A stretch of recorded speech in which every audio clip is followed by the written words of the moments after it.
মোদী সরকারের আমলে বেকারত্ব বাড়ছে, একথা বলছে সরকারি তথ্যই।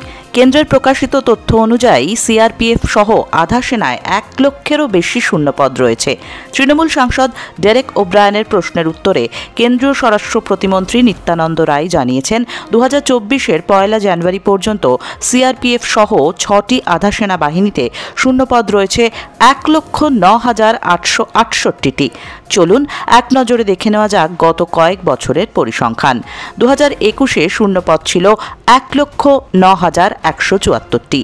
2022-এ কিছুটা কমে দাঁড়ায় 68,674-এ, কিন্তু 2023-এ আবার বেড়ে হয় 84,374।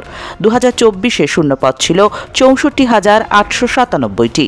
2025-এর 1 জানুয়ারি পর্যন্ত শূন্যপদ রয়েছে 1,09,868টি। সবচেয়ে বেশি শূন্যপদ রয়েছে সিআরপিএফে 38,869টি। সিআইএসএফে ফাঁকা 33,847টি পদ। ইন্দো তিব্বত সীমান্ত পুলিশে রয়েছে 15,000-এরও বেশি শূন্যপদ। যদিও সরকারের দাবি ইতিমধ্যেই 72,689টি শূন্যপদে নিয়োগের জন্য বিজ্ঞপ্তি জারি হয়েছে।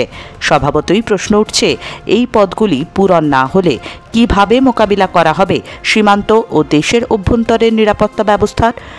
একদিকে যখন দেশের যুব সমাজ চাকরির খোঁজে হন্যে হয়ে ঘুরছে, তখন এই বিপুল সংখ্যক শূন্যপদ কি নিয়োগে রূপান্তরিত হবে? হলেও তা কবে?